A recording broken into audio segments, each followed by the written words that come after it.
नमस्कार दोस्तों, ACF environment में आज का अपना टॉपिक जो छठी यूनिट का है, लास्ट के दो टॉपिक जो अपने बचे हुए हैं, ये दोनों टॉपिक आज अपन इस वीडियो में कवर करेंगे। जिसमें पहला टॉपिक है आपके फॉरेस्ट कंजर्वेशन एक्ट और दूसरा टॉपिक है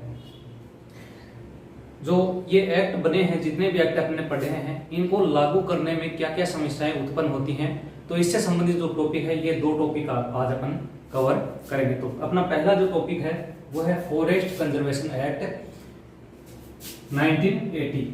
फॉरेस्ट कंजर्वेशन एक्ट 1980। वन संरक्षण अधिनियम 1980। वन संरक्षण अधिनियम 1980 जो है, यह राज्य तथा केंद्र सरकारों को शक्ति देती है कि वह किसी भी वन क्षेत्र को संरक्षित घोषित कर सकती है और उसके संबंध में नियम बना सकती है। वन संरक्षण के इतिहास की बात करें तो आजादी से पहले भी वन संरक्षण से संबंधित अधिनियम लाए गए, इसके अलावा कुछ नीतियां भी लाई गई। सबसे पहले 1858 में भारत में वन विभाग की स्थापना की गई। 1858 में वन विभाग की स्थापना 1858 में वन विभाग की स्थापना की गई। फिर इसके बाद 1859 में भारतीय वन संरक्षण अधिनियम प्रथम भारतीय वन अधिनियम लाया गया 1859 में। प्रथम भारतीय वन अधिनियम। इसी प्रकार 1927 में भी वन अधिनियम लाया गया।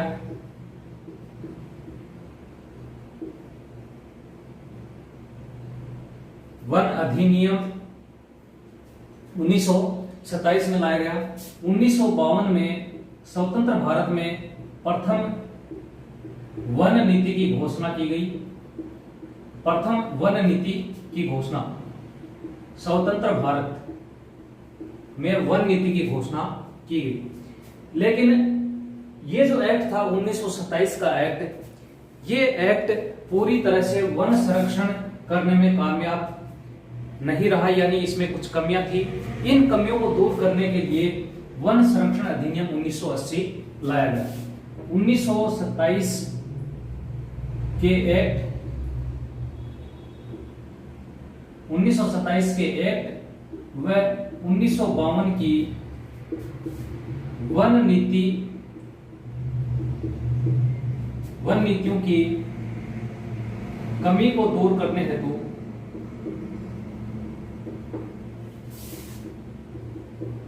1980 में वन संरक्षण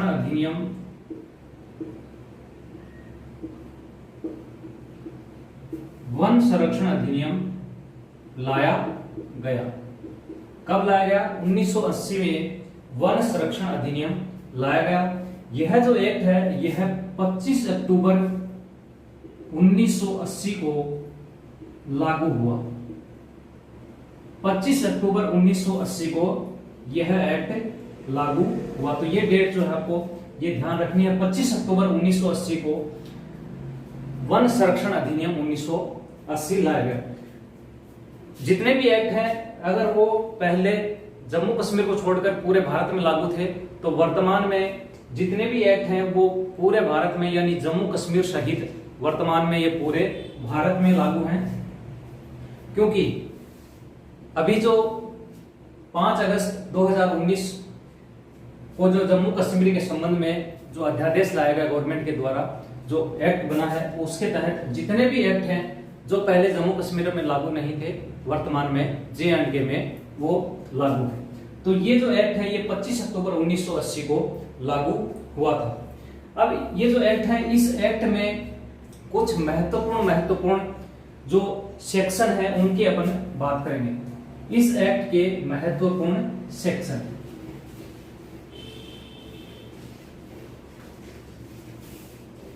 इस एक्ट के महत्वपूर्ण सेक्शनों में है section number 2, section 2। Section number 2 में बताया गया है कि वन व वन भूमि का के उपयोग पर प्रतिबंध की बात की गई है। वन व वन भूमि के उपयोग पर प्रतिबंध। वन व वन भूमि के उपयोग पर प्रतिबंध। इस सेक्शन 2 में यह बताया गया है केंद्र सरकार की अनुमति के बिना, केंद्र सरकार की अनुमति के बिना कोई भी राज्य सरकार किसी भी भूमि को संरक्षित नहीं कर सकती, यानी वन भूमि संरक्षित नहीं कर सकती जब तक कि केंद्र सरकार इसके संबंध में अपनी राय या अनुमति नहीं दे सकती, नहीं दे देती, और तब तक किसी भी वन उत्पाद का उपयोग राज्य सरकार नहीं कर सकती है। केंद्र सरकार की अनुमति के बिना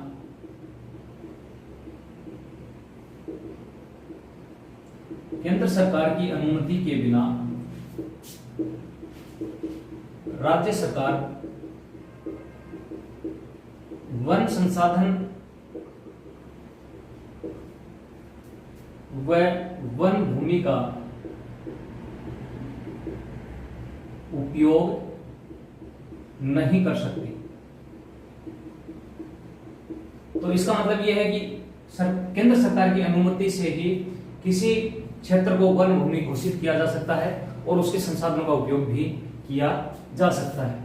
ऐसा सेक्शन 2 में बताया गया। फिर है सेक्शन 3।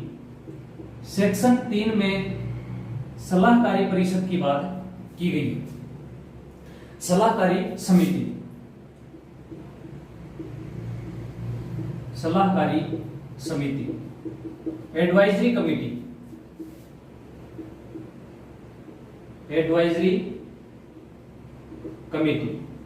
एडवाइजरी कमेटी की के संबंध में सेक्शन 3 में बताया गया है कि केंद्र सरकार जो है वो एक सलाहकारी समिति का गठन करेगी और यह सलाहकारी समिति जो है वो वन और वन भूमि के उपयोग पर सलाह देगी और वन संरक्षण के संबंध में कोई सलाह दे सकती है। यानी यह समिति जो है यह केंद्र सरकार के द्वारा केंद्र सरकार को सलाह देने हेतु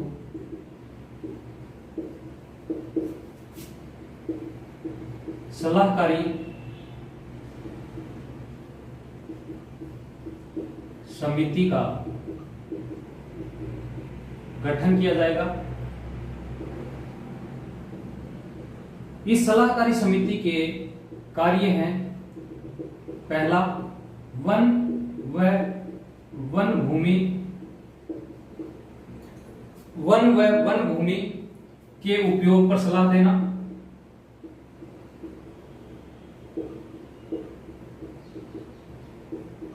वन व वन भूमि के उपयोग पर सलाह देना। दूसरा है वन संरक्षण के संबंध में वन संरक्षण के संबंध में सलाह देना। ये दो इसके कार्य हैं।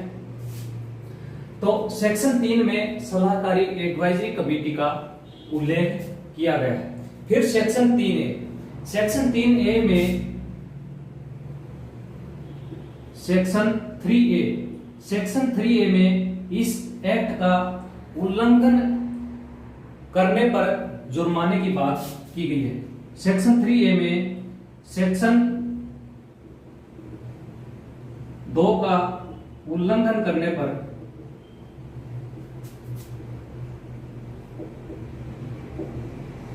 जुर्माना या जुर्माने का प्रावधान इसमें किया गया है।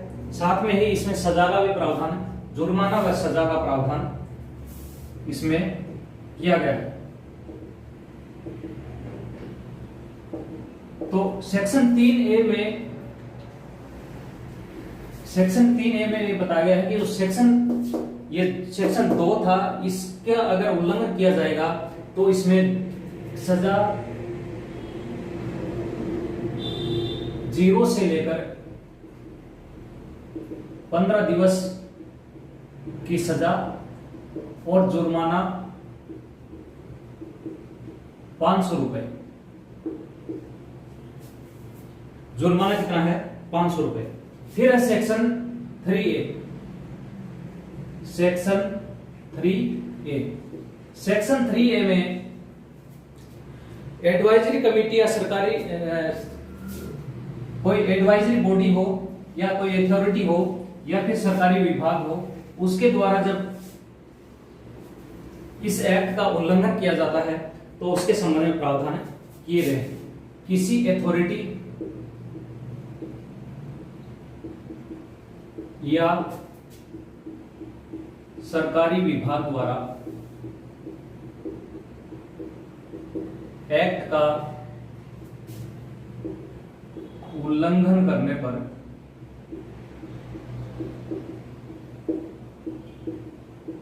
प्रावधान इसमें किए गए हैं। Section 3A। फिर है सेक्शन 4। सेक्शन 4 में power to make law. Power to make law, इसमें यह बताया गया है सेक्शन 4 में कि केंद्र सरकार जो है वो किसी इस एक्ट के तहत किसी भी नियम को बना सकती है, लेकिन किसी भी नियम या कानून को बनाने से पहले उसको संसद के दोनों सदनों में एक्ट को पारित करवाना होगा। किसी भी कानून को लागू करने से पूर्व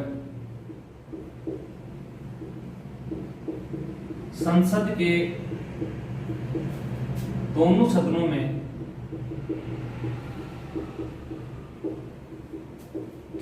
एक्ट को पारित करवाना होगा। सेक्शन 4 में ये बातें बताई गई है। फिर इसमें परिभाषाएं हैं, कुछ परिभाषाएं दी गई हैं, उनकी बात कर लेते हैं। परिभाषाओं में वन क्या है, वन के उत्पाद क्या होते हैं, इसके संबंध में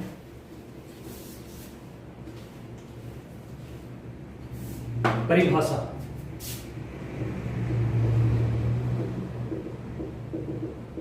वन या फॉरेस्ट किसे कहते हैं? फॉरेस्ट या वन वह जैविक समुदाय है जिसमें वृक्ष, झाड़ियां या हर्ब्स शामिल होते हैं। वह जैविक समुदाय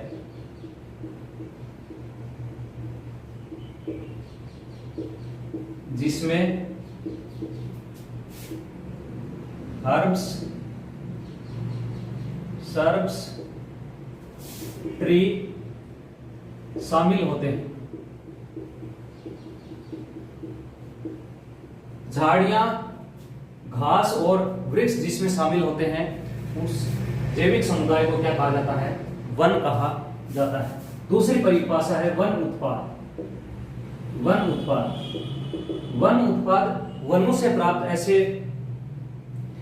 ऐसे संसाधन हैं जिनका उपयोग मानव करता है, जैसे टिम्बर है, लकड़ी, इमारती लकड़ी या लकड़ी जलाने के लिए, या फिर उससे प्राप्त कोई ऑयल हो गया, तेलीय पदार्थ, या फिर वुड वर्क जिसका उपयोग मानव करता है। ऑयल, इमारती लकड़ी, वुड वर्क, ये सभी क्या कहलाते हैं? वन उत्पाद कहलाते हैं। फिर है नॉन फॉरेस्ट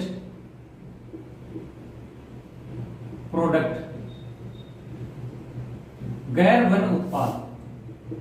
गैर वन उत्पाद, गैर वन उत्पाद में चाय, कॉफी इत्यादि की खेती करना, वनों को काटकर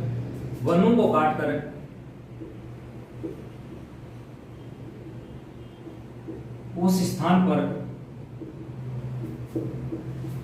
चाय, कॉफी इत्यादि की खेती करना क्या कहलाता है? नॉन फॉरेस्ट प्रोडक्ट कहलाता है। तो इसमें तीन परिभाषाएं हैं।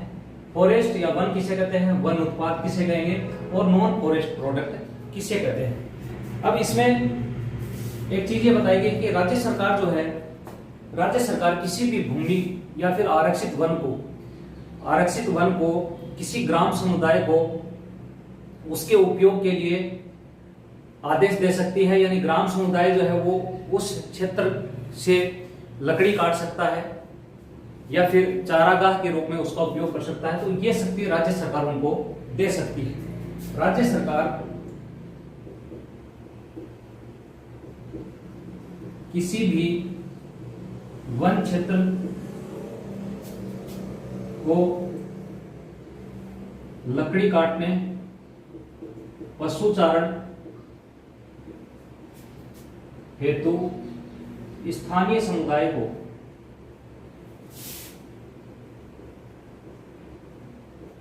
को अनुमति प्रदान कर सकता है, अनुमति प्रदान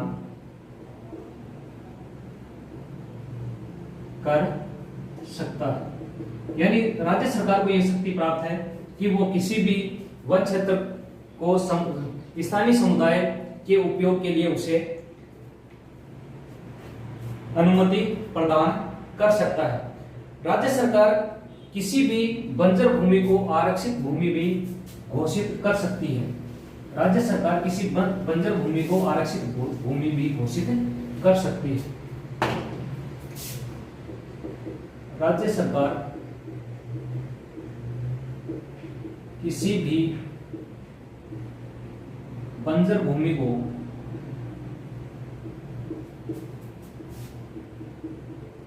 आरक्षित भूमि घोषित कर सकती है। बंजर भूमि को आरक्षित भूमि घोषित कर सकती है। अब बात करते हैं इंडियन फॉरेस्ट एक्ट 2019 का ड्राफ्ट। इंडियन फॉरेस्ट एक्ट 2019 का draft Indian forest act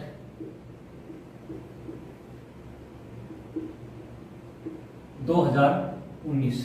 draft का मतलब ये होता है कि ड्राफ्ट केंद्र सरकार किसी भी एक्ट में संशोधन करती है, उससे पहले ड्राफ्ट जारी करती है। उसमें यह बताया जाता है कि इस एक्ट में तो केंद्र सरकार किसी भी एक्ट में परिवर्तन करने से पहले राज्य सरकारों से इसकी सहमति के लिए ड्राफ्ट जारी करती है। तो इंडियन फॉरेस्ट एक्ट 2019 का ड्राफ्ट जारी किया गया है। इसमें यह बताया गया है कि 1927 का जो एक्ट है या फिर 1980 का जो एक्ट है उसमें जो कमियां हैं उनको दूर करने के लिए कुछ संशोधन करने आवश्यक है। तो इस ड्राफ्ट में संशोधन की बात की गई है। तो इस संशोधन में यह बताया गया है कि वन अधिकारी जो है उनको ज्यादा शक्ति प्रदान की जाएगी। वन अधिकारियों को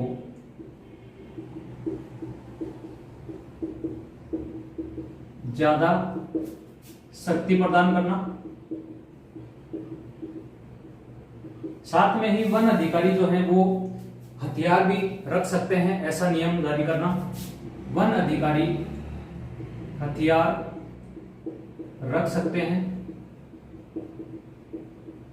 तीसरा है किसी भी अपराध की जांच के लिए वन रेंजर या रेंजर से ऊपर का जो अधिकारी होगा उसको अपराध की जांच करने की पावर दी गई है। अपराध की जांच हेतु रेंजर व उससे ऊपर के अधिकारी को जांच का अधिकार दिया गया है। जांच का अधिकार इसमें दिया गया है।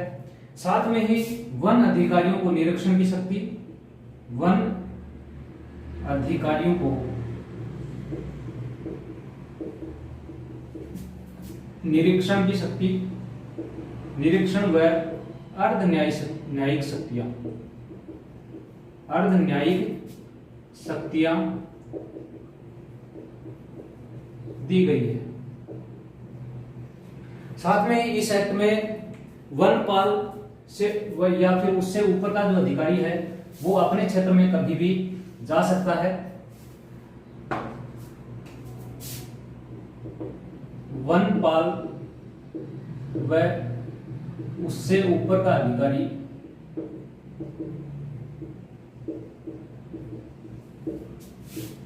अपने क्षेत्राधिकार में कभी भी जा सकता है और भारतीय दंड संहिता के तहत अधिकारियों को छानबीन वारंट जारी करना का अधिकार दिए गए हैं। भारतीय दंड संहिता के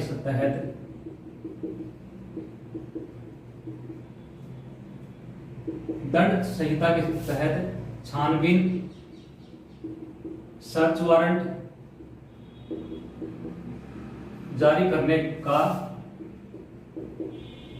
अधिकार दिया गया है।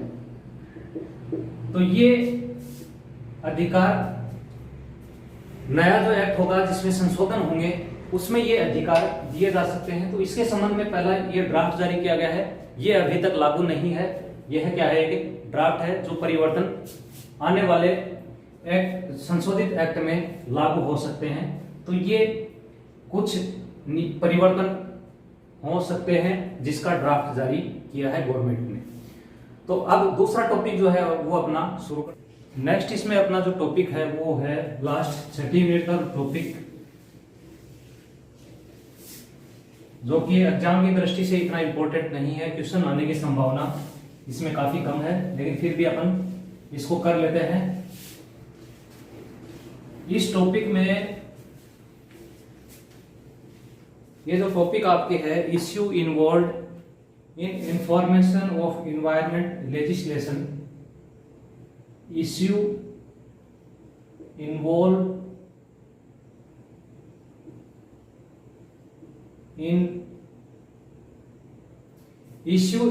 इन information enforcement of environment legislation।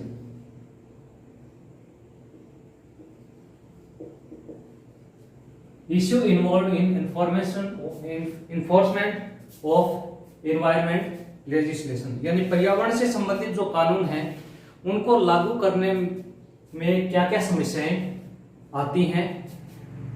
तो जितने भी एक्ट हैं जो कि पर्यावरण प्रदूषण को संरक्षित करने से संबंधित है, चाहे वो वन से संबंधित हो या फिर जल से संबंधित एक्ट हो या फिर वायु प्रदूषण से संबंधित हो या फिर पर्यावरण प्रदूषण से संबंधित एक्ट हो, तो इन एक्ट में कहीं ना कहीं कुछ कमियां हैं जिनकी वजह से इनको सही तरीके से लागू करना पॉसिबल नहीं हो पाता। तो ये जो कमियां हैं, अगर इनको 3 भागों में अपन बांटें तो इसके पर्यावरण नियमों को सुचारू रूप से क्रियान्वयन करने में 3 महत्वपूर्ण समस्याएं आती हैं, 3 महत्वपूर्ण सिद्धांत हैं जिसके कारण समस्याएं आती हैं। पहला है इसमें प्रिकॉशनरी प्रिंसिपल, दूसरा है इसमें पॉल्यूशन पे प्रिंसिपल और तीसरा है फ्रीडम ऑफ इंफॉर्मेशन। ये 3 सिद्धांत हैं पर्यावरण संरक्षण सुचारू रूप से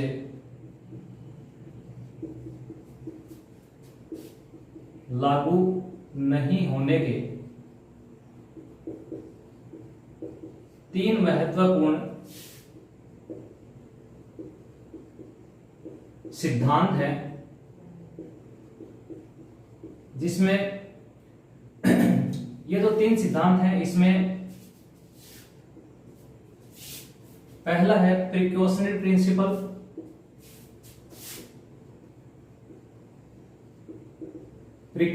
प्रिंसिपल, दूसरा है पोल्यूटर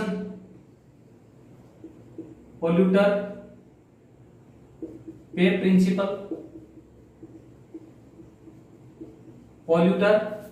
प्रिंसिपल और तीसरा है फ्रीडम ऑफ इंफॉर्मेशन। इंफॉर्मेशन। तो इसमें पहला जो है प्रिकॉशनरी प्रिंसिपल, इसमें यह बताया गया है कि जितने भी सिद्धांत लागू होते हैं, ये सिद्धांत जो होते हैं पर्यावरण प्रदूषण या फिर पर्यावरण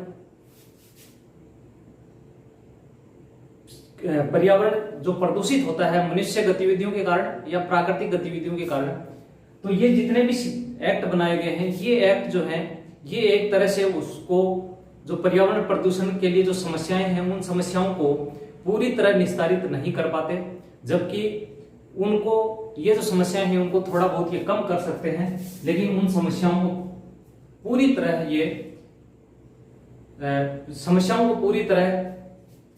समस्याओं का पूरी तरह निराकरण करने में ये जितने भी एक्ट हैं ये सारे असफल रहते हैं। तो इस सिद्धांत को बोलते हैं प्रिकॉशनरी प्रिंसिपल। इस सिद्धांत को क्या कहते हैं? Precautionary principle. यह सिद्धांत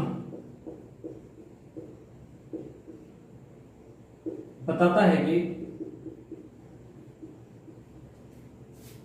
जितने भी पर्यावरण प्रदूषण रोकने हेतु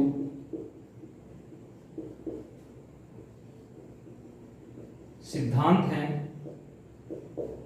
वे पर्यावरण प्रदूषण कारकों को पूरी तरह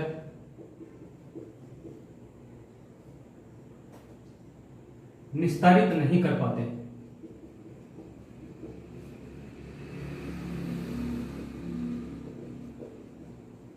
यानी इस सिद्धांत में बताया गया कि समस्याएं जो हैं उन समस्याओं को थोड़ा बहुत कम किया जा सकता है, लेकिन उसको पूरी तरह खत्म नहीं किया जा सकता। इस सिद्धांत को बोलते हैं प्रिकॉशनरी प्रिंसिपल। दूसरा है पोल्यूटर पे प्रिंसिपल। पोल्यूटर पे प्रिंसिपल में यह बताया गया है कि जो व्यक्ति जितना ज्यादा प्रदूषण करता है पर्यावरण को, उससे उतना ही ज्यादा उस पर जुर्माना लगाया जाना चाहिए।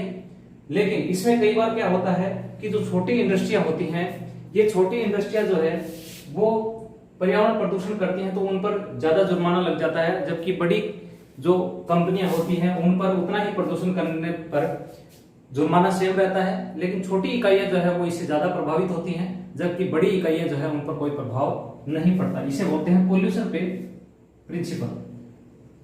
प्रदूषण फैलाने वाले पर टैक्स, एक तरह का टैक्स होता है, लेकिन इसमें जो छोटी कंपनियां हैं वो इससे ज्यादा प्रभावित होती है। तीसरा है फ्रीडम ऑफ इंफॉर्मेशन। कई बार क्या होता है पर्यावरण प्रदूषण होता रहता है, लेकिन उसके संबंध में सूचनाएं जो है वो पूरी तरह लोगों को उपलब्ध नहीं हो पाती। यानी सूचनाओं का अभाव होने के कारण पर्यावरण समस्या जो है वो बढ़ती हुई जाती है। सूचनाओं का अभाव होने के कारण या सूचनाएं जो है वो सही तरीके से जारी नहीं की जाती, जिसके कारण पर्यावरण प्रदूषण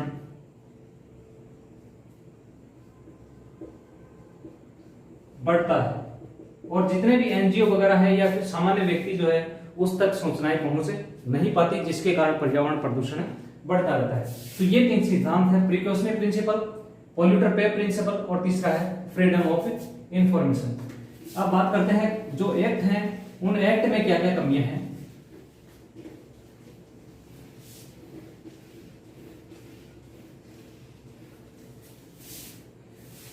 एक्ट में जैसे वन्यजीव संरक्षण अधिनियम 1972, वन्य जीव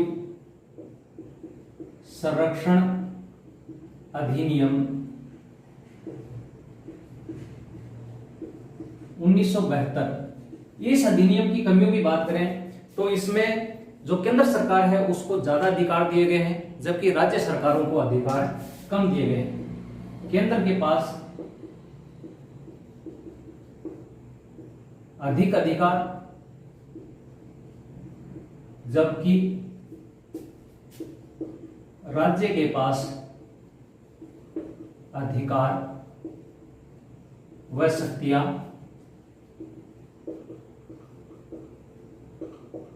कम है, जिसके कारण ये जो एक्ट हैं ये प्रभावी तरीके से लागू नहीं हो पाते।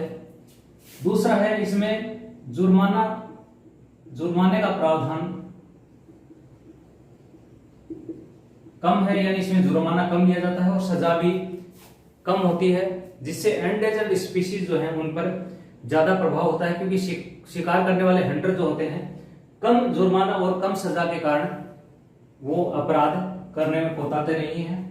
तीसरा है वन्य जीव जो होते हैं या फिर वन्य वनस्पति जो होती है उसके लिए कई बार वनस्पति की खेती के लिए लोगों को ओनरशिप सर्टिफिकेट दिया जाता है, यानी एक तरह से प्रमाण पत्र दिया जाता है कि वो वहां पर वनस्पति वगैरह की कटाई कर सकते हैं। तो ये जो ओनरशिप सर्टिफिकेट दिए जाते हैं इसके कारण भी कई बार जो प्रजातियां हैं वो इससे प्रभावित होती हैं और वन्य जीव संरक्षण अधिनियम पूरी तरह लागू नहीं हो पाता। फिर नेक्स्ट इसमें है forest conservation act 1980, forest conservation act 1980। इस एक्ट की भी काफी कमियां हैं। इस एक्ट में भी पहली बात तो इसमें केंद्र सरकार को ज्यादा अधिकार, केंद्र को ज्यादा अधिकार। दूसरा इसमें शीर्ष पर अधिक अधिकार दिए गए हैं, शीर्ष पर यानी ऊंचे लेवल के जो अधिकारी हैं उनको ज्यादा अधिकार दिए गए हैं। तीसरा इसमें स्थानीय समुदाय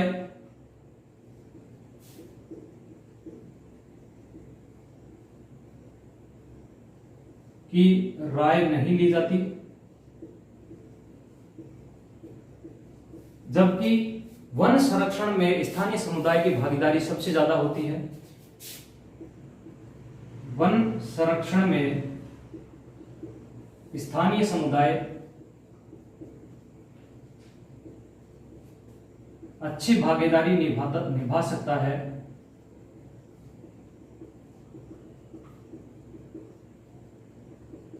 जबकि उसको इसमें अधिकार नहीं दिए गए हैं।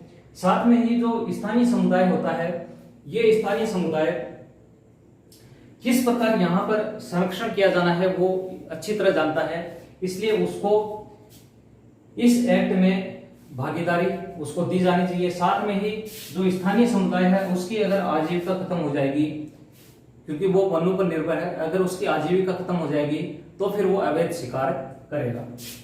स्थानीय समुदाय की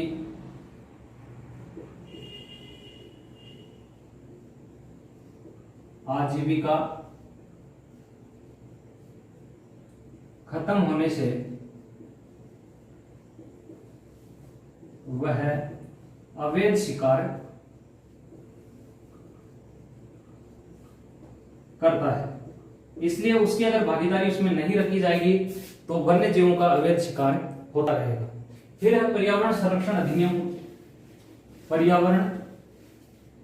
पर्यावरण प्रदूषण एक्ट की कमियां, पर्यावरण प्रदूषण एक्ट की कमियां,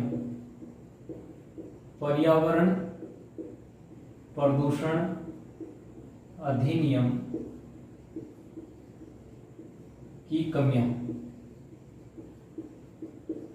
पर्यावरण प्रदूषण अधिनियम जो है, यह अधिनियम में भी केंद्र सरकार को ज्यादा शक्तियां दी गई है, जबकि राज्य सरकार को कम शक्तियां।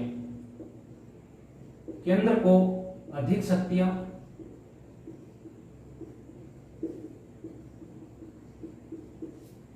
और राज्य को कम शक्तियां दी गई है। दूसरा, जो बड़े उद्योग हैं वो तो इफ्लुएंट ट्रीटमेंट प्लांट के लिए मशीनरी स्थापित कर सकते हैं, इफ्लुएंट ट्रीटमेंट प्लांट स्थापित कर सकते हैं, लेकिन छोटी इकाइयां जो है वो उनके लिए काफी महंगा होता है। छोटी इकाइयों हेतु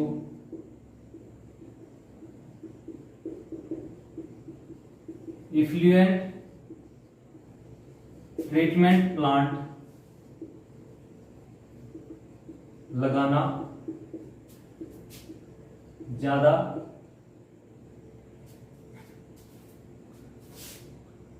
कॉस्टली होता है, इसलिए वो ये प्लांट नहीं लगा पाते। साथ ही इस एक्ट में ये बताया गया है कि लोग जो है वो सीधे न्यायालय में रिट दायर नहीं कर सकते।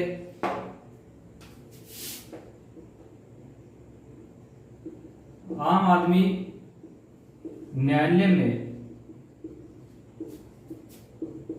सीधे रिट दायर नहीं कर सकता। रिट दायर नहीं कर सकता। इसके लिए पहले उसको गवर्नमेंट के शिकायत करनी होगी या इसके लिए एप्लीकेशन देनी पड़ेगी, तब जाके वो कर सकता है। साथ में ही इस एक्ट में जुर्माना व सजा का प्रावधान कम है। जुर्माना व सजा का प्रावधान इस एक्ट में काफी कम है, इसलिए व्यक्ति जो है छोटे मोटे प्रदूषण की गतिविधियां हैं वो करने में कोताही नहीं बरते।